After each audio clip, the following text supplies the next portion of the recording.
Story time about the girl who left me unconscious in the girls' bathroom. So a little background information. I was pretty young at the time. I was in 7th grade and I was 11 years old. And there was this girl who we're gonna call Jenna. Jenna hated me for absolutely no fucking reason. She would bully me because I had red hair, and she would text me literally every day at the same time, telling me to off myself, and how I was weird and how nobody liked me. One day she randomly started being nice to me. She sat with me at lunch and her water bottle was empty, and she asked if I needed mine filled up too. Stupidly, I said yes. Well, she ended up putting drugs in my water bottle. After like 20 minutes, I started feeling sick, so I went to the bathroom, and I was kneeling over the toilet when everything went black. Well, when I didn't come back from the bathroom, my teacher got worried, so she sent security looking for me. They were banging on my stall. Obviously, I was fucking unconscious, so I didn't answer. So then they called the fire department, the police, the ambulance were all there. Like for Part 2 about the girl who left me unconscious in the girls' bathroom. So like I said, the fire department was there, the police, the ambulance. They called the fire department because they couldn't get the door off. And when they removed it, it fell on me. So I was injured and unconscious. And just a little background information on this girl, who, mind you, was literally 11 years old. She had a 3 criminal record and was recently in prison for 5 days, or juvie, whatever the heck you want to call it, because she brought a knife to school and tried to stab some kid who had called her fat the day before. Anyways, back to the story. I wake up 4 days later. My mom's sitting next to me. They put Abby in jail for 13 years for suspicion of attempted murder, and she was kicked out of school. And now I'm homeschooled and failing all my classes. I now have seizures because of the drugs that she gave me. So yeah. Story time about how I got drunk at a party, confessed to my crush that I was in love with him, and he rejected me in front of everybody. Disclaimer, is not my story time. I was sending me on Instagram. All of this happened 3 years ago when I was in college. I'm painfully shy, and I had the biggest crush on this guy. We took some of the same classes, and I'm pretty sure he didn't even know I existed. My friends would constantly tell me to go talk to him, but I just didn't have the nerve. So sometimes I would just stare at him in class, nothing else. I actually even gave up on the thought of having a boyfriend because I'm just so shy. One of my classmates was having a party, and he was really nice. He invited everyone in the class and told us to show up with drinks. Oh yeah, and I don't tend to drink a lot, so I have no experience. I overheard my crush telling him that he was gonna go to the party, so I decided to go to the party too. The party was the following night, and I knew I wanted to look absolutely gorgeous to this party, so that same day I went to get a new outfit, and I also went to get a mani-pedi. I even went as far as going to Sephora to get my makeup done. I don't really know how to do my makeup, and I actually don't even have much, so I show up to the party looking like $1,000,000, and literally nobody recognized me. I pretty much looked like a different person. And of course, the first thing I did when I got to the party was look for my crush. That's when I realized that I was definitely one of the first people there. Finally, one of my friends shows up and she convinces me to have a few drinks. She told me I needed to loosen up, especially before my crush arrived. I agreed and had a glass of wine. As soon as I finished that glass of wine, my crush walks in. And my plan was working because he started eyeing me right away. He even went up to my friend and asked me who I was. That's what she said, she's the girl that's in our class. He laughed it off and said, oh yeah, I know her name. And he didn't know my name. Like I said before, he had no idea I existed. He walks up to me and starts talking to me about class. Of course, I'm extremely shy, so I had no idea what to say. Out of nowhere, I just started talking back to him. I'm assuming it was the wine that loosened me up. I wasn't feeling super nervous. My palms were not sweaty, and we actually spoke for about 15 minutes. He asked me if I want a drink, and of course I said yes. And before I knew it, I had chugged another glass of wine. Out of nowhere, I just started telling him that I've had a crush on him for months. I even told him that I stare at him in class. Part 2 is up. Part 2 of how I got drunk at a party, confessed to my crush that I loved him, and he rejected me in front of everybody. Disclaimer, is not my story time. I sent me on Instagram. So after those 2 glasses of wine, I confessed to him that I was totally in love with him. I told him that I would just stare at him in class, and that I never really had the courage to ever speak to him before. It was like the word vomit scene in Mean Girls. I just couldn't shut up. In my mind, I fully expected him to just be like, oh my god, I like you too. But instead, he quickly gets up and says, you're joking, right? And I say, no, of course not. And he says, well, I have a girlfriend. And then I say, no, you don't. And he said, yeah, I do. How do you know I don't? Because I've stalked you on social media and I know you're sleeping with half the girls in our class. He looks around at everyone standing nearby. Then he looks back at me and tells me, yeah, you're definitely crazy. He looks at my friend and tells her that she needs to take me home because I'm too drunk. That's when I grab his arm and ask him what's wrong. Honestly, I couldn't comprehend what was actually happening. He pulled his arm away really hard. He told me I was really creepy for telling him that I was staring at him in class and that I stalked him on social media. I quickly realized what I had just done. I confessed my feelings to my crush, and I also creeped him out at the same time. The next words that came out of his mouth still haunt me to this day. He said, and I quote, I would never ever date a freak like you. It's obvious you've never had a boyfriend and you probably never will. And yeah, everyone at the party heard exactly what he said. I was mortified and couldn't speak. There I am, standing in my stupid dress, my makeup and my hair, which I had spent like $400 on, all to end up looking like a fool. That's when my friend grabs my hand, pulls me out of the party, and takes me to my dorm. I curled up in bed and watched Netflix for the next 2 days. When I finally had to go back to class, there he was, and he literally just ignored me like I didn't even exist again. That's when I decided to turn my life around. I lost 30 pounds, and I started gaining the confidence that I never had. And guess what? As soon as I lost the weight and started dressing differently, my crush started talking to me. He would try to be casual about it, but then eventually I asked him if he didn't remember how he treated me at the party. He apologized and said that I had just made him feel uncomfortable. A few weeks after that conversation, he asked me out, but I said no. Fast forward to now. He DM'd me because we live in the same city and asked me out on a date. I said no again. I usually date 3 guys at a time. I've been proposed to 4 times and said no, but I'm kind of tempted to at least go on a date with him. What do you guys think? I mean, he's still kind of cute. Story time about why my best friend cut me off. So a little background information, I was 24 and I had a full-time job as a nurse, and I had been best friends with this girl since we were in 7th grade. As soon as she turned 21, she got married, had a kid, and just like any young tragic love story, her boyfriend, who was way older than her, left her for some girl who just turned 18. So I ended up letting her move in with me. She had too much pride to go back to her mom's house. I ended up kicking her out of my house though, because she would have random guys over 24/7 and she would smoke you know what in my house. So I had the cops called on me 24/7 because my neighbors could smell it. So fast forward to now, she's living with her mom. Her and I got over that fight, and she decided that she wanted to go to college. I was so proud of her, but she asked me if I could watch her kid when she had to go into school because she was doing mostly online. So of course I said yes, I wanted her to succeed. Like for part 2. Part 2 about why my best friend cut me off. So like I said, she finally decided to go to college. Me being super happy for her, I would watch her kid whenever she would have to go into school. Well, the one night I'm making dinner and her kid's in the living room, I'm in the kitchen, and I go into the living room to tell him that dinner is ready, and I see my dog backed up into a corner and him with a fire poker literally poking my dog. I wouldn't even call it poking, he was pretty much trying to stab my dog. My dog has its ears back, it's shaking with anxiety. So I go over and I rip it out of his hands and I smack his fingers. And I tell him, we do not do that to the dog.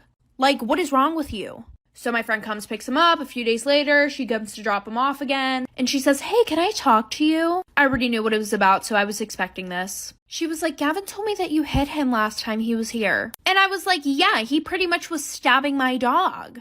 And then she's like, oh, well, you know, he doesn't mean any harm. He plays with the dogs like that at home. Like, okay, sis. Story time about how I caught my boyfriend cheating on me and I got him arrested. Disclaimer, this is not my story time. My boyfriend and I have only been together for 2 months. I'm gonna call him Rex. We live in a pretty small town and everybody knows that Rex is a player. He asked me out and I said yes because I always had a crush on him. After a few dates, he asked me to be his girlfriend. I said yes under the condition that he was totally monogamous. And he said of course. A few weeks into the relationship, I noticed that he was always hiding his phone from me. And whenever he would put his phone on a table, he would flip the screen side down. Of course, this had me on high alert. One night we went out with friends and I made sure that he got super drunk. I took advantage and went through all of his Instagram DMs. And of course he had been talking to about 30 girls. And I knew some of these girls and they knew that we were together. He had even set up a date with one of the girls for the following day at a bar. And you better believe that I was gonna catch him red-handed. I show up to the bar and I don't see them. I go back to the parking lot and there he is in his car making out with this girl. I knock on the window. Part 2 is my boyfriend is in his car making out with another girl. I caught them red-handed. Disclaimer, this is not my story time. My boyfriend Rex quickly puts on his shirt, and the other girl puts on her shirt too. I try to open the door, but it's locked. And to my surprise, my boyfriend gets mad at me and asks me what I'm doing there. So of course I say to him, what are you doing here? That's when he finally gets out of the car, and he tells the other girl to stay in the car.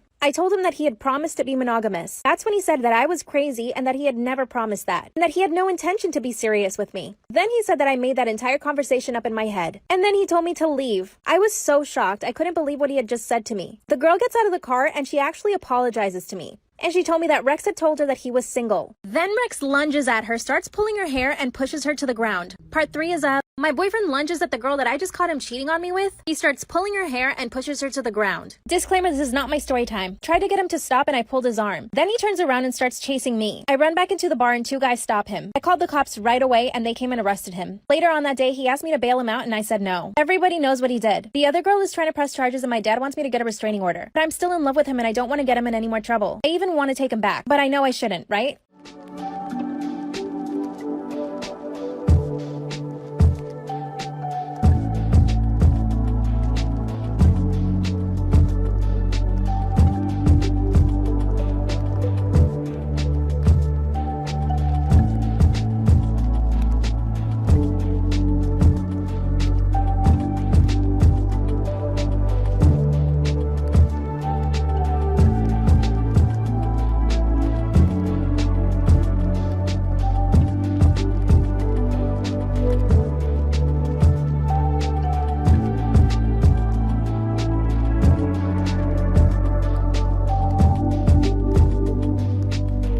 So there's this island that you can see from my house called Graveyard Island, and my grandma used to tell me stories about the island. It's only about a mile offshore, and according to my grandmother, there used to be a bar built on the island where people would party. You can still see remnants of the bar's remaining structure on the island today, like those are its pillars. According to my grandma, it got the name Graveyard Island because there used to be a lot of hammerhead shark sightings near the island, so people thought it was a breeding ground for hammerheads. And legend has it that a long time ago a man was snorkeling near the island and was attacked by a hammerhead. A nearby boater saw thrashing in the water and could faintly hear screaming while the attack was happening, but he was pretty far away. So when he finally got to the scene to help, the water was tinted red, but the body was nowhere to be found. They never ended up finding the snorkeler, so people say that the man's remains must be buried deep under the island, hence the name Graveyard Island. My grandma would tell me that she believed the island was haunted because one night when she was a teenager, she and her friend were invited by some older kids to go to a party they were having on the island. And she told me that that night on the island, she experienced something that changed her forever. So my grandmother and her friend Felicity were invited to Graveyard Island, a small, supposedly haunted island about a mile offshore that had a bar built on it. The bar owner hired a boat driver who would shuttle people back and forth from the island to the mainland all night, so no one ever had to worry about being the DD. So people would get absolutely shit-faced at the island, which was pretty stupid considering that the water that surrounded the island was apparently infested with sharks. It was an older scene, like kids in their 20s, so my grandmother felt very cool that she and her friend got the invite because they were still in high school. They also had been having a pretty shitty summer up to that point because Felicity had spent the summer being stalked and regularly harassed by this creepy local fisherman, Bill. He would call her every day, and one time she caught him following her in his car while she was walking back from the grocery store. They told the police that Bill was harassing her, but it was a small town and the police knew Bill. They told her he was a harmless flirt. Suffice to say, they weren't having a particularly carefree summer, but the night they went to Graveyard Island, they were confident they wouldn't see Bill. He was much older than everyone else who partied there, so they were decidedly going to have fun, but they were wrong. And my grandma says that if Bill hadn't showed up that night, he might still be alive today. So the night of the party, they get all done up to go to the harbor where they're supposed to meet the boat driver who will take them to Graveyard Island. When they get to the harbor, it's dark and they don't see anyone. They waited for a while. My grandma starts looking around. She glances at Felicity's face. She can tell that Felicity is starting to get worried. You know, the harbor doesn't feel like the safest place for them because it's obviously Bill's stomping ground. But then they hear the sound of a group of kids coming towards them. They're all a little tipsy. They're also headed to Graveyard Island's bar. And then they hear the motor of a small boat round the corner of the harbor's jetty, and that's the boat that's there to pick them up and shuttle them to the island. When the boat got to the dock, they all hop in the boat and they go to Graveyard Island. When my grandmother and Felicity enter the bar, people are already very clearly well on their way to a big fun night. One guy is dancing on the table, a lot of people are taking shots. It's a bright, festive energy in the room. And my grandma and Felicity are immediately psyched that they're here. They're happy they came. It's kind of a crazy scene, but it's also super fun. Then the door to the bar swings open and my grandmother does a double take. Her stomach drops and she looks at Felicity to see if she's watching the same thing, and Felicity is. Bill has just entered the bar and he's immediately scanned the room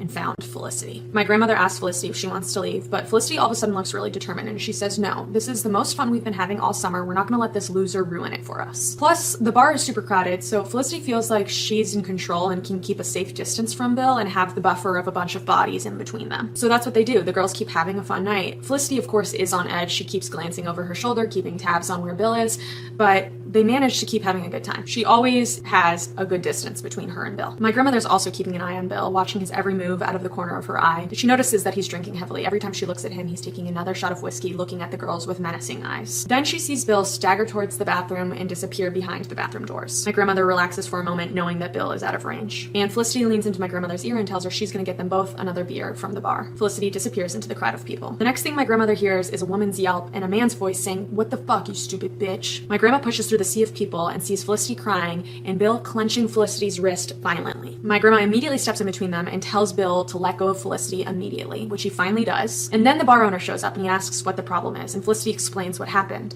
She had been ordering a drink and all of a sudden Bill came up behind her and started groping her and grabbed both of her breasts. Instinctually, she spun around and slapped him to push him away, and that's when he grabbed her wrist. Bill's pretty hammered during this whole incident, and while Felicity's explaining the situation to the bar owner, he's just repeating in slurred words. His eyes are half open. The bitch slapped me. The bitch slapped me. My grandmother's listening to Felicity's story and she's appalled, but she's grateful the bar owner showed up because at least he'll kick Bill out and they can maybe rebound and keep having a fun night. But that's not what happens. Instead, the bar owner chuckles, shakes his head, looks at Felicity and says, "Sorry, lady, that's the cost of having a pretty face like yours." And then he nods at Bill, who's barely able to stand up straight, and he says, "Where a man puts his hands is a man's private business." My grandmother could not believe what the bar owner was saying. A man's private business? This doesn't make any sense. sense. Clearly it's not private business if it's affecting Felicity and other people in the bar. But on the other hand, my grandmother's not surprised that the bar owner isn't going to be doing anything about Bill. Other people, especially men, had been turning a blind eye to Bill's disgusting behavior for years. He never faced any repercussions. My grandmother knew Bill's reputation as this creepy misogynist since she was a little girl. Her mother would complain about Bill every time she got back from the fish market. And clearly no one had the wherewithal to do anything about him, evident by the fact that he's stuck around for so long. So in a way, the bar owner was just like the police officers and everyone else in the town who decided to be bystanders to Bill's threatening behavior. After the bar owner announced that Bill was basically faultless and that he wasn't going to be kicking Bill out, Felicity started sobbing and stormed out of the bar. People always advised against leaving the bar on the island alone because even though the island was small,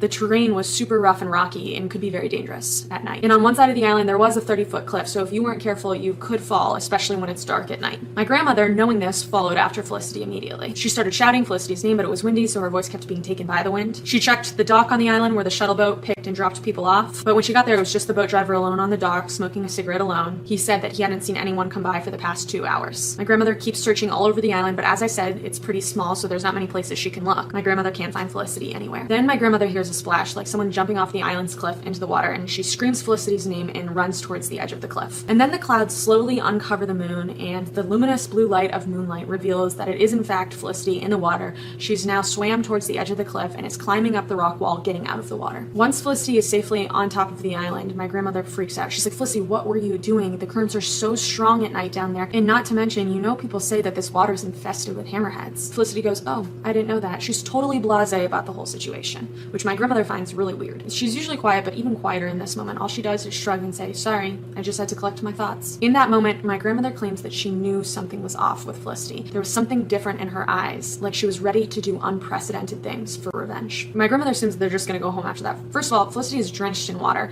and also Creepy Bill is still lurking in the bar, so why would they go back to the bar? But Felicity insists on going back. She claims that there is still, quote, fun to be had, in a very monotone, creepy voice. As soon as the girls walk back into the bar, Felicity does something that surprises my grandmother entirely. She walks directly up to Bill and she starts flirting with him. She's like leaning into him, giggling. She's tracing her hand up and down his arm.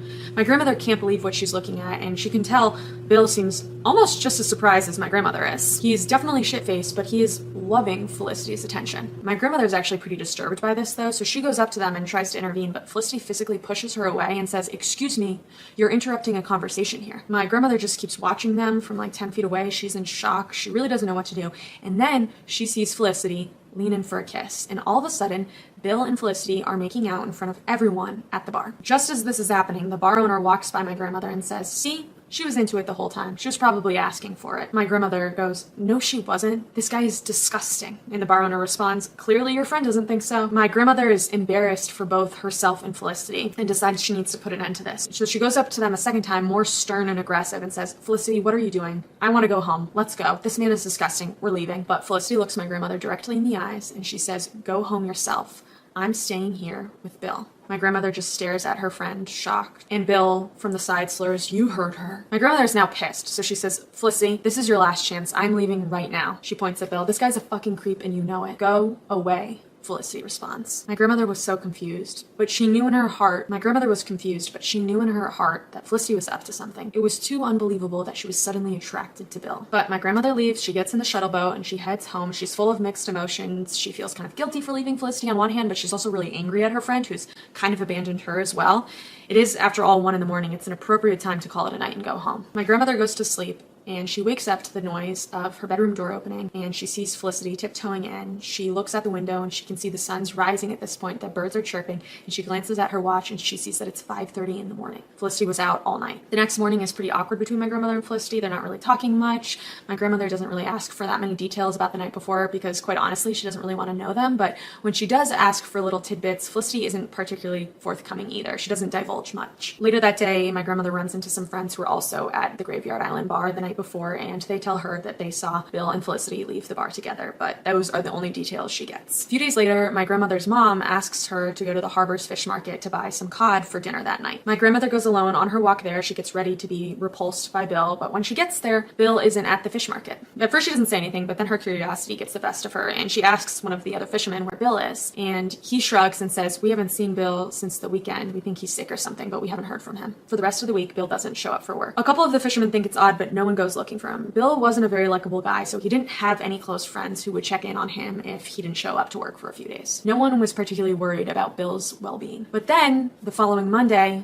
Bill doesn't show up for work again, and people start to get suspicious. A few of the fishermen go to Bill's house and look inside, and no one's there. Then they go to the police and inform the police that they believe Bill has gone missing. The police open a formal investigation. The police interview several people who were with Bill the night before, including Felicity. All of the people tell the police that the last place they saw Bill was partying at the bar on Graveyard Island. Felicity tells the police that she was with him on Graveyard Island, and they actually boated back to the mainland together, but once they got to the harbor, Felicity told them she was going home and assumed that he was also going to his own home. So they went their separate ways after they got back to the harbor. The investigation lasts a couple months, but they don't really get any answers, so the police conclude that he probably just left town and took off to somewhere else. Maybe he wanted to start fresh in a new place with no strings attached. It's not like he had a particularly good reputation here. The police stop their investigation. It becomes a cold case. A year later, a visiting fisherman is fishing off of Graveyard Island, and he gets a hammerhead shark stuck in his net. Usually when a shark gets stuck in a fisherman's net, they try to save it so that it can swim away, but this shark was so tangled that it actually choked on the net and died. The fisherman took it back to the harbor. When he got there, he cut it open and noticed that there was something shiny in its intestines. He looked closer and saw that it was a watch. A few of the other local fishermen come over to look at the shark, and one of them recognizes the watch. It was Bill's watch. Bill would always brag about how the watch was worth $300, which everyone knew was bullshit. Bill could never afford a $300 watch. He spent all of his money on booze. They bring the watch to the police station, and the police are relieved to receive it as a piece of evidence because they use it to finally close the case. They conclude that the night that Bill went missing, he must have been drunkenly lingering at the harbor after Felicity had left him, fallen into the ocean, and gotten attacked by a hammerhead. They're still slightly confused why they never found the rest of his remains at the harbor the next day or the weeks that followed, but they figure this is the only plausible explanation for why Bill disappeared. My grandmother always said that there was one person the police never interviewed during their investigation, the boat driver who shuttled people back and forth from Graveyard Island the night that Bill went missing. At the time, the boat driver knew the investigation was going on, but he especially hated Bill for the way he was known to treat women. It was the 1950s after all, and it wasn't particularly cool to be a feminist back then, but this boat driver was one. So when he found out that Bill went missing, he really didn't give a shit. Unless the police asked him for information, he wasn't going to take time out of his day to go there and help them with the investigation. The boat driver knew that Bill made women feel uncomfortable literally every single day, so if he was missing, maybe that was a good thing for the town. As years went by, my grandmother actually grew to become friends with the boat driver, whose name is Tom. My grandmother and Tom remained good friends until old age. Tom sadly passed away before my grandmother when he was 73. However, according to my grandmother, there was one night when Tom and she were having kind of a boozy night together. They were drinking, sharing stories, and the topic of Bill's disappearance came up. They were bonding about how awful Bill was. And then all of a sudden, Tom lowered his voice, leaned into my grandmother's ear and said, "You know, the night that Bill went missing, I drove Felicity back from Graveyard Island, and she was not with Bill. She was all alone." And my grandmother and Tom looked at each other, and they were thinking the exact same thing. That was not the story that Felicity told the police. She had told them that she was last with him at the harbor, after they had returned from the island. Since that discovery, my grandmother has wondered a lot about what really happened the night that Bill went missing. The theory she believes in most is this. Felicity decided to seduce Bill that night because she was really luring him into a trap. When they left the bar that night, instead of going directly to the shuttle boat, Felicity suggested that they go to the island's cliff to look out at the moon. While Bill drunkenly gazed at the moon with his barely functional brain cells, Felicity pushed him off the cliff. He probably yelled, "You stupid bitch," as he fell into his cold, saltwater death, but his misogyny was not going to save him at that point. And Felicity knew this, so she was unbothered by his final words to her. After Felicity pushed Bill into his doom, she casually got onto the shuttle boat with Tom, where she was delivered back to the mainland. She then walked home and crawled into the twin bed next to my grandmother's at 5:30 in the morning. When the police asked Felicity about Bill's disappearance the following week, Felicity feigned ignorance. But that was just my grandmother's theory. She never knew what really happened. My grandmother and Felicity actually remained friends well into their old age, but my grandmother never felt it was appropriate to ask Felicity for the truth. Because, after all, what a lady does late at night is a lady's private business.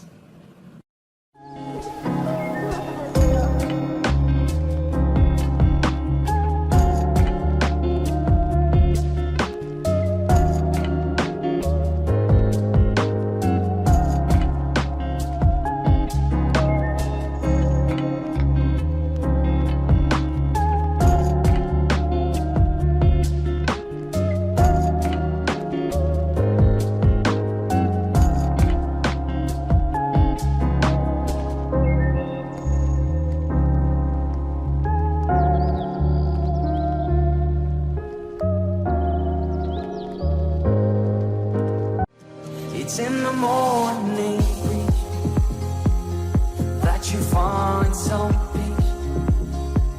It's in the small